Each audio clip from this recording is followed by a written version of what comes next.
Selamat pagi sobat, rekan-rekan dimanapun berada. Sehat-sehat, seger waras selalu ya sobat ya. Buat kita semua ya sobat ya. Baik, langsung saja sobat. Kita lanjut part 2 ya sobat ya. Untuk alat bantu kerja bengkel, UMKM, motor, mobil maupun pertukangan gitu ya sobat. Bengkel harian lah sobat ya, yang UMKM ya. Kalau untuk yang skalanya lebih besar, biasanya menggunakan peralatan toolsnya juga disesuaikan ya sobat ya. Kapasitasnya juga lebih besar juga disesuaikan dengan ini ya media kerjanya gitu ya sobat ya, atau proyek kerjaannya. Oke sobat, ini ada beberapa ya sobat ya, kebetulan adanya kami ini ya sobat ya, untuk mesin bor maupun mesin gerinda strekel gitu ya, listrik gitu ya sobat ya. Ini kebetulan adanya ini. Kemudian disclaimer juga ya sobat ya, hal ini bukan untuk menyatakan bahwa merek A produk A lebih baik daripada merek B produk B atau sebaliknya, tidak ya sobat. Karena tiap-tiap peralatan tools, equipment, tukang, dan bengkel mempunyai ciri khas, keunikan plus minusnya masing-masing sobat. Disesuaikan dengan kebutuhan profesional proyek kerjaan atau budget dana yang tersedia. Gitu ya sobat ya. Nah ini kebetulan kami ada untuk yang mesin bornya, dari modern ada, dari Clayton ada, ukuran cuknya yang 13 mm ya sobat ya. Biasanya kami menggunakan 13 mm lebih besar dari itu ya. Jarang kami menggunakan yang di bawah 13 mm karena biasanya tidak ada menu untuk impact drill, bobok tembok, bobok betonnya sobat ya.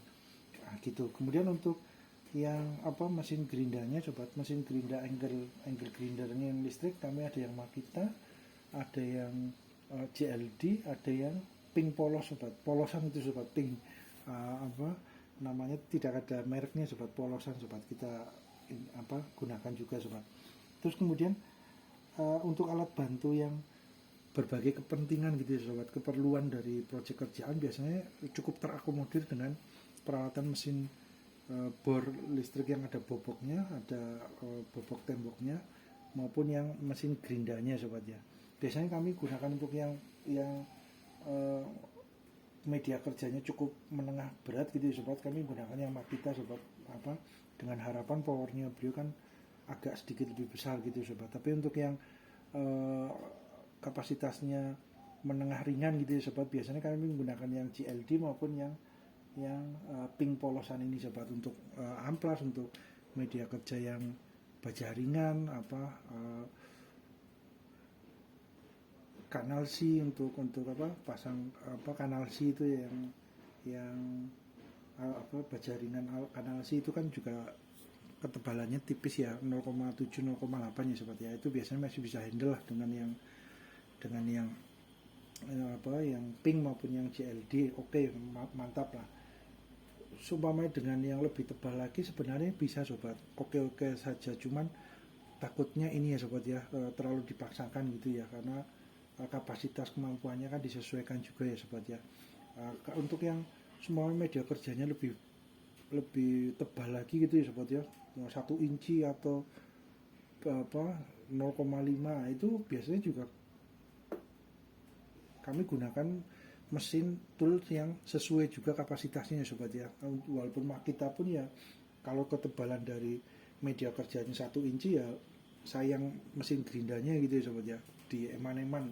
Jadi disesuaikan, kita cari mesin yang lebih besar lagi untuk media kerja yang seumpama tebalnya 1 cm gitu ya sobat ya. Ada juga dengan las, memotongnya dengan las plasma ya, dengan potong plasma itu yang, atau menggunakan yang saat ini dengan laser gitu ya sobat ya, teknologi laser lah, itu monggo disesuaikan sobat. Jadi memang untuk media kerja itu juga berpengaruh ya sobat. Kita harus perhatikan peralatan mesin tools kita, jangan sampai amit-amit ya sobat, jangan sampai amit-amit error, dol atau aus karena kapasitasnya melebihi daripada kekuatan daripada mesin yang kita gunakan sobat. Jadi memang mesin harus disesuaikan dengan media kerja yang biasa kita gunakan, kita kerjakan gitu ya sobat. Jadi semakin besar media kerjanya, semakin tebal, ya seyogianya menggunakan mesin yang kapasitasnya juga memang cocok untuk yang bahan-bahan yang media kerja yang tebal gitu ya sobat ya. Contohnya untuk potong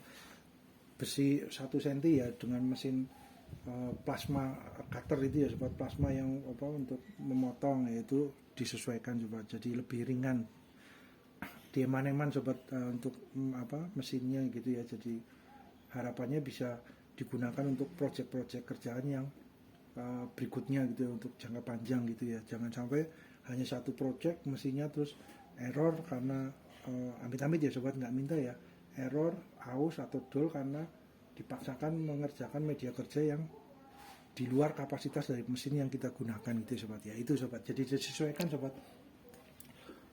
Maaf sobat, untuk untuk alat bantunya ini, untuk mesin bornya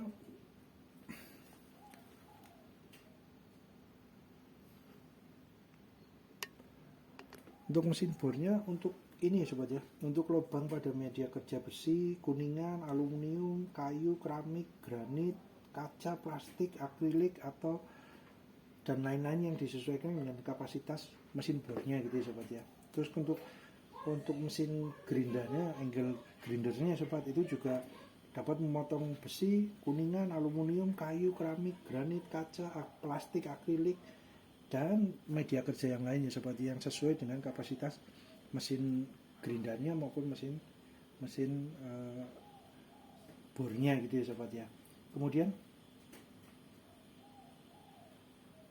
harapannya jangan dipaksa ya sobat ya, jangan overload, takutnya mesinnya, biasanya sobat amit-amit ya kalau dipaksa itu ini sobat ya, ini sobat, kumparan ini kawatnya takutnya ya, amit-amit nggak minta sobat, itu karena dipaksa ke terlalu berat, overload di luar kapasitas daripada mesinnya, kawat dinamonya biasanya konslet sobat, atau terlalu panas meleleh akhirnya putus, akhirnya konslet sobat. Nah itu amit-amit jadi mesinnya error, mati gitu ya sobat ya. Itu walaupun sebenarnya juga seumpama kawatnya putus konslet di jalan ya tetap bisa digulung ulang gitu ya sobat ya. Cuma kan kita jadi effort ya, nambah kerjaan gitu ya sobat ya, amit-amit nambah kerjaan, kita bongkar, kita lilitannya diperbaiki lagi ya, biasanya tetap bisa digunakan gitu sobat ya. Yang penting part-part lainnya juga masih oke gitu ya. Kalau semuanya overload ternyata tidak hanya kawatnya yang konslet, putus, meleleh gitu ya sobat ya, karena terlalu panas, atau mungkin ini covernya karena ditekan terlalu keras terus pecah, itu merembet kemana-mana ya sobat ya. Semuanya gearnya ini banyak yang rompal gitu ya sobat, pecah dikit-dikit gitu ya sobat, karena terlalu dipaksa. Itu juga akan berpengaruh juga sobat, berpengaruh lagi juga di lakernya sobat. Lakernya juga jadi bearingnya di dalam oblak gitu ya sobat ya, nggak center lagi, jadi lajunya mesinnya tidak lurus tapi agak goyang-goyang. Nah, itu juga akan pengaruh juga banyak sobat. Jadi ketika kita kerja, kita juga lihat ya sobat ya, media kerja kita apa, proyek kerjaan kita apa, disesuaikan dengan kemampuan kapasitas mesin yang kita sobat. Jangan dipaksakan lah, eman-eman sobat, karena harganya kan ya lumayan gitu sobat ya. Harapannya dapat digunakan untuk menyelesaikan proyek-proyek kerjaan yang berikutnya. Jangan sampai terus hanya satu proyek kerjaan terus error, amit-amit ya sobat, nggak minta. Nah itu sobat, jadi ininya banyak ya korelasinya, dari proyek kerjaan itu korelasi ke mesinnya cukup banyak ya sobat ya. Jadi akan inilah, ini juga untuk pemukulnya ini hammernya ya, impact drillnya takutnya juga pecah juga sobat kalau dipaksakan terlalu berat gitu ya sobat ya. Kalau kan semuanya menggunakan bobok tembok dengan yang kapasitas gede, kan ada juga sobat mesinnya yang untuk bobok tembok dengan kapasitas lebih besar lagi, lebih kuat lagi, itu ada lagi ya sobat ya, harganya juga lumayan besar ya dananya ya. Nah itu sobat, jadi disesuaikan aja ya sobat ya, jangan dipaksakan eman-eman sobat. Terus kemudian untuk ini sobat, alur kerjanya ya sobat ya, kita lanjut yang alur kerjanya kemarin ya sobat ya. Jadi sebenarnya alur kerja sederhananya sobat, ini ada karbonnya, berasnya. Nah, karbon berasnya ini di sini ya posisi ya. Jadi kelistrikan kita juga cek juga ya sobat ya. Sumpamanya ada kendala, bornya rusak, mati gitu ya sobat, nggak nyala ya, kita harus bongkar dulu, lihat. Dan ketika bongkar ini sobat harus diperhatikan, jangan dipaksa dibongkarnya ya sobat ya. Jadi ini sobat, nah, ketika posisi tutup gini, biasanya kami posisikan untuk yang ininya sobat, untuk yang menu bor biasa ataupun yang hammer posisi di bawah, terus kemudian yang kanan kirinya juga di posisi di bawah, biasanya kami gitu sobat. Nah, supaya posisinya mentok di bawah ya sobat ya. Nah kemudian untuk yang sini sobat, nah ini karena masih baru ya sobat ya, kebetulan kan masih kencang di sini sobat, di posisi ini ininya agak kencang masuk ke sini sobat ya. Ketika akan buka itu ada baiknya ini sobat ya, gunakan peralatan congkel kecil gitu ya sobat ya. Ya ini biasanya untuk handphone sobat, untuk elektronik ya, tapi biasanya kami aplikasikan untuk yang lain itu. Untuk bongkar mesin juga sangat membantu ya sobat ya. Seyogianya punya ya sobat, seyogianya punya ya. Ini biasanya kami gunakan yang dua ini. Jadi ini posisinya intinya ini sobat, di lakernya ini as lakernya ditahan, kemudian ketika buka ini dicongkel pelan-pelan dari ujung ke ujung dengan yang ini atau yang sini ya sobat ya. Nah itu sobat ya, dilihat juga sobat ketika akan bongkar mesin pertama kali, apalagi belum hafal gitu ya posisi letaknya, itu ada baiknya telaten, sabar sobat, nggak usah terburu-buru, kasih waktu yang banyak agar ketika bongkar kita juga nggak ada part yang copot atau rusak di dalam ketika kita bongkar. Amit-amit nggak minta sobat. Nah itu jadi kalau ini biasanya di sininya sobat, di lakernya ini karena masih kencang ya posisi rumahnya, jadi agak ganjel di sini ketika mau dibuka lah. Ininya biasanya kami gunakan ini yang lurus ini sobat, kita ganjel di sini dari luar ya, kemudian terus dicongkel pelan-pelan gitu sobat ya, dicongkel pelan-pelan gitu sobat, telatet biasanya kebuka dat. Nah itu sobat. Kemudian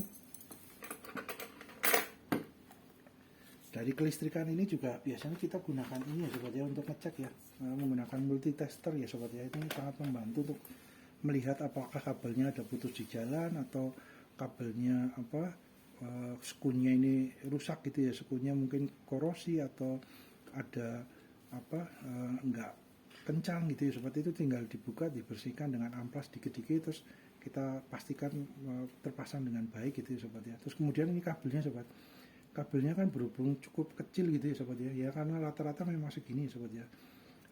Hati-hati sobat, jangan sampai ketarik atau copot atau putus gitu sobat, amit-amit nggak minta. Kemudian dari kelistrikan ini kita lihat dengan multitester. Kemudian dari saklarnya ini sobat, saklarnya juga kita lihat ya, di dalamnya kan ada pin lempengan konektor kuningnya juga ya, yang kuningan itu juga dilihat sudah aus atau korosi apa tidak, kotor apa tidak, itu dibersihkan juga sobat ya. Nah ini kalaupun pengen cara mudahnya ya tinggal beli ini saklaran satu set kan sekitar 25.000 ya sobat ya, kurang lebih ya di online ya. Nah itu tinggal copot, terus kabel-kabelnya yang masih oke tinggal dipasang. Kalau semuanya kendalanya di saklarnya ini sobat. Kemudian ini sobat, untuk gonta-ganti arah putaran bornya itu sobat, kanan ataupun kiri ya, mengencangkan itu kanan, mengendorkan ke kiri. Ini hati-hati sobat, ada baiknya ketika merubah posisi putaran ke kiri maupun ke kanan, mengencangkan maupun mengendorkan, posisi udah berhenti ya sobat ya. Karena kami juga pernah ini ya sobat ya, karena terburu-buru kita pasang waktu itu ini pintu di kantor gitu ya sobat, pintu kaca gitu ya sobat ya. Nah, pintunya dengan besi, bukan pakai aluminium, pakai kaca. Ketika kita buru-buru pengen memasang baut segala macam, kita putar kan, karena ininya belum berhenti, kita sudah ganti pindah sini, berusaha dipindah, biasanya ini sobat, plastiknya ini karena masih ada tekanan gitu ya, belum berhenti, amit-amit nggak minta sobat, patah sobat. Nah itu patah ya karena plastiknya kecil, dikasih Alteco ataupun lem besi itu biasanya copot lagi sobat. Jadi mau nggak mau harus ganti saklarnya. Ya itu sobat, hanya karena amit-amit ya, human error, karena terburu-buru ketika mau mengganti posisi putaran ke kanan maupun ke kiri belum berhenti, akhirnya ini sobat, amit-amit ya, plastiknya pecah gitu ya sobat. Nah itu harus ganti satu saklar sobat ya, wis, karena dipakai akal, dikasih lem Alteco lem besi, lem G itu tetap copot lagi sobat, karena ini ya cukup besar tekanannya juga ya sobat ya. Kemudian dari saklar ini masuk ke ini sobat ya, ke brasnya ini ya, ke karbonnya itu ya. Karbonnya juga dilihat, kalau sudah posisi tipis biasanya minta tinggal diganti ya, harapannya hidup gitu ya sobat ya. Mesin bornya atau mesin gerindarnya juga sama sobat, ada ada areng brasnya ya sobat ya, cuman berbeda di besarnya kawat ataupun di panjangnya pernya, pendeknya pernya, itu biasanya itu sobat. Kemudian dari kabel ini sobat, kabel menuju ke kumparan lilitan di dinamonya sobat, itu juga harus diperhatikan ya sobat, jangan sampai putus, amit-amit ya, nggak minta. Terus kemudian kawat-kawatnya juga iya, di putarannya masuk, nanti ada apa, dengan aliran listrik ke kawat dinamonya ini, kumparan lilitannya ini akan menghasilkan medan magnet gitu sobat, induksi magnet, akhirnya akan menggerakkan as tengahnya ini ya, menggerakkan asnya tengah, karena ada medan magnet. Kemudian mesin bornya ataupun mesin gerindranya akan berputar gitu ya sobat ya. Nah, kalau berputar searah kebalikan, karena listriknya dibalik sobat, oleh saklar ini dibalik. Kalau ke kiri nanti berarti listriknya tadinya seumpama ya sobat ya, ini udah bahasa sederhana saja, seumpama di kumparan ke kanan, nah beliaunya nanti putarannya mengikuti. Kemudian ketika arusnya dibalik, nah, putarannya ke kawatnya ke kiri, itunya juga akan membalik putaran daripada asnya ini sobat ya. Ini gambaran sederhananya seperti itu sobat. Kemudian naik ke atas, ini diperhatikan ya sobat, ini kan kipas ya sobat, ini kipas untuk pendingin daripada dinamo. Ketika dinamo bekerja kan selain menghasilkan medan magnet, menghasilkan juga panas sobat. Jadi didinginkan, harapannya supaya kawatnya terjaga dengan suhu yang tidak terlalu panas gitu ya sobat. Takutnya meleleh, putus, konslet, amit-amit sobat, tidak minta ya, seperti itu sobat ya, kurang lebih gambarannya. Kemudian ini kipasnya untuk dinamo, ini biasanya adalah rangkaian untuk ini sobat, impactnya ya, untuk bobok temboknya ini di sini sobat, spare partnya di sini, untuk maju mundur memberikan tekanan pukulan palu untuk bobok temboknya ini di sini sobat ya, disesuaikan dengan kapasitasnya gitu sobat ya. Kemudian di sini ada lakernya sobat, ada ini geriginya ya, geriginya, kemudian geriginya putar oleh yang putaran dari dinamo ini sobat, akhirnya terus ini berputar gitu ya sobat ya. Kemudian ini sobat, jangan amit-amit ya sobat ya. Ini sobat, untuk penetran semprot ke ini jangan ya sobat ya, sini no ya sobat ya, jangan ya, karena ini akan ini sobat, kawat ini kan ada lapisan lapisan ininya sobat ya. Jadi semprot ke sini no ya sobat ya, ini semprot ke kawat-kawatnya itu no sobat, jangan. Karena kalau semua mau membersihkan ya yang di daerah gerindanya di daerah geriginya atau di daerah lakernya gitu ya sobat. Tapi biasanya kami juga jarang sobat, karena takutnya cairan penetran itu masuk ke kawat kumparan dinamonya ini. Kawat kumparan dinamo ini kan tidak konslet antara satu dua kawat lainnya itu berdempetan, tidak konslet, karena kawat tembaga ini kan ada lapisan clear coatnya sobat, seperti lapisan bening, email gitu ya sobat ya, bahasanya ya sobat ya. Itu menjaga supaya arus listriknya tidak bocor gitu ya sobat, tidak lompat ke kawat berikutnya. Nah, ketika disemprot dengan cairan penetran, itu lapisan clear coatnya biasanya akan luntur sobat. Nah, ketika luntur, kawatnya akan bocor arusnya, akhirnya terjadi konslet, putus gitu ya sobat ya, amit-amit nggak minta. Jadi ini tembak ke sini no ya sobat ya, jangan ya, jangan dibersihkan. Biasanya kami jarang lah sobat, kalau untuk peralatan mesin bor, tangan listrik maupun gerinda kita pakai penetran, kami jarang sobat. Tapi biasanya cuma dibersihkan biasa dengan lap atau dengan apa, terus kita kasih itu ya sobat, stempet ya, grease-nya ya, vaselinnya ya, kita setelah dibersihkan baru kita kasih lagi gitu sobat, biasanya gitu ya sobat ya. Penetran ini digunakan untuk yang media kerja yang tidak berhubungan dengan kawat dinamo sobat. Kalau dengan kawat dinamo ya itu, kawat dinamo lapisannya akan luntur biasanya, karena di dalam penetran itu kan ada cairan campuran tinernya ya sobat ya. Komposisi formulanya kan macam-macam, banyak juga ya, cuman biasanya ada campuran formula tinernya. Tinernya itu kan melunturkan dari lapisan kawat emailnya itu ya, clear coatnya ya, pelindung kawatnya itu ya sobat ya, itu sobat. Kemudian rangkaiannya seperti ini sobat, sederhananya sobat, kendala-kendalanya ya. Jadi sebenarnya kalaupun kawatnya putus gitu ya, dililit ulang juga tetap bisa digunakan ya sobat. Yang penting part-part yang lainnya masih oke gitu ya sobat ya. Kemudian sekarang ke ini ya sobat ya, mesin gerinda yang pink ya sobat ya. Ini kebetulan yang pink dulu sobat, karena posisinya sebentar sobat.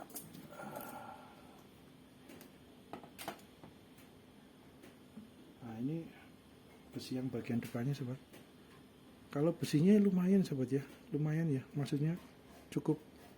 Kalau sepintas ya sobat ya, dilihat dengan mata biasa itu ya cukup lumayan kuat sobat, mantap. Terus geriginya ini ya sobat, model geriginya agak halus ya sobat ya, nggak terlalu yang besar-besar gitu ya sobat ya, disesuaikan dengan kapasitasnya. Biasanya kalau gerigi dan ininya agak halus gitu ya sobat ya, kekuatannya biasanya untuk menengah ringan gitu ya sobat ya. Tapi kalau geriginya lebih gede, lebih kuat, besinya putaran diameternya lebih gede lagi, itu biasanya untuk yang pekerjaan yang lebih kapasitasnya menengah cukup berat, itu biasanya gitu sobat ya, biasanya sobat. Tapi ya tetap dapat digunakan sekali waktu, cuman ya jangan diforsir gitu ya sobat ya. Kemudian dalamnya sobat, ini anglernya. Nah ini sobat, kawatnya ya cukup lumayan ya, ini ya sobat, seukuran gitu ya sobat ya. Nah, mudah-mudahan tidak berbayang sobat. Oke. Nah ini ketika mau copot ini dulu ya sobat ya, jangan lupa dicopot brasnya dulu ya sobat ya, karbonnya ini posisinya ini. Nah ini karbonnya sobat. Nah, karbonnya dengan yang mesin bor, karbonnya sama sobat, cuman pernya lebih panjang, terus kabel kawat di dalamnya itu lebih gede, lebih kecil, disesuaikan dengan kapasitas mesinnya sobat. Tapi kalau untuk karbonnya kotakannya hampir sama ya, dimensinya sepintas kurang lebihnya sama, cuman agak berbeda di panjangnya pernya sama kawat di dalamnya sobat. Nah itu. Kemudian bagian belakangnya sobat, nah ini cukup ini ya sobat ya, cukup simpel juga ya sobat untuk saklarnya. Oke, masuk. Nah ini mantap juga sobat, kalau dilihat sepintas ya oke, mantap.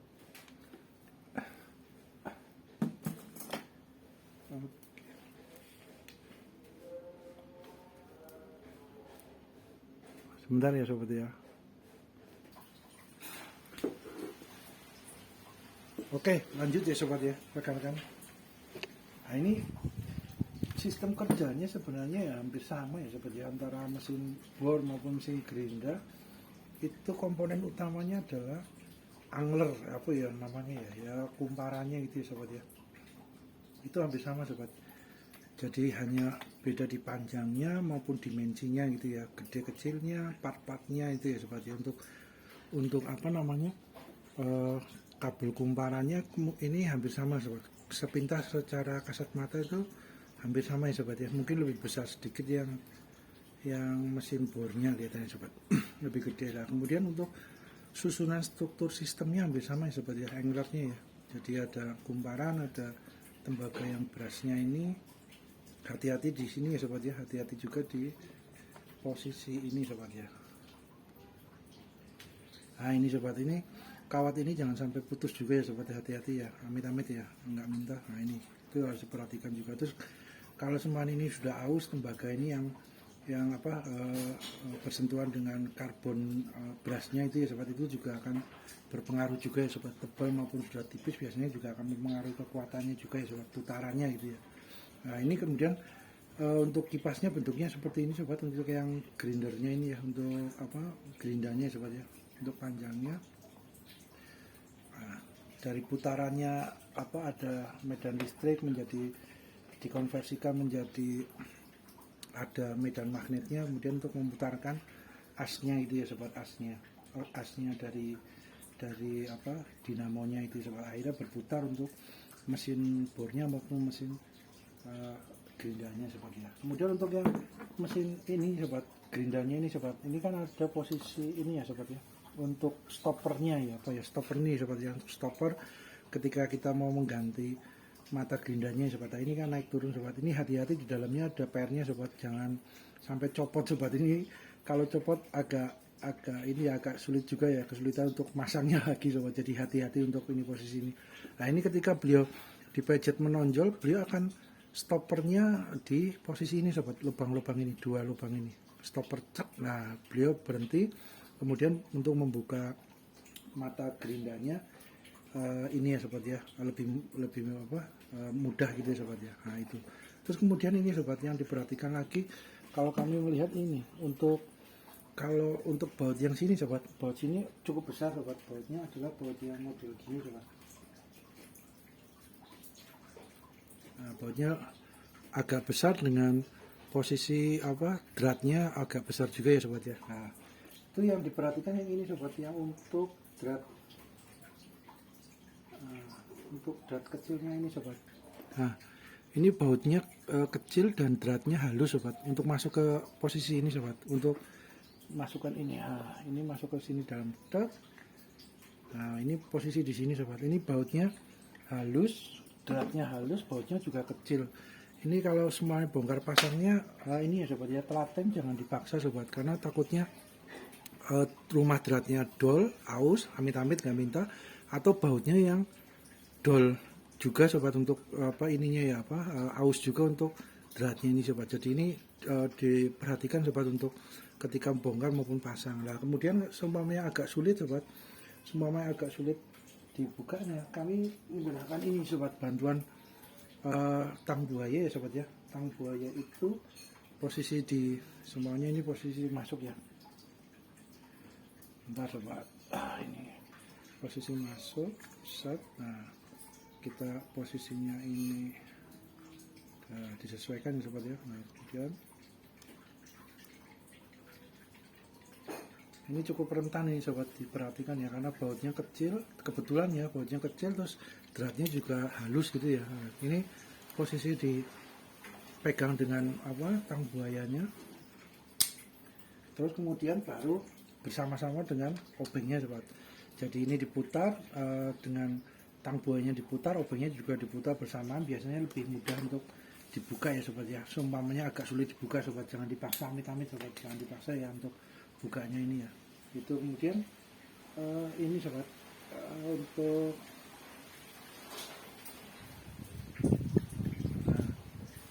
oke.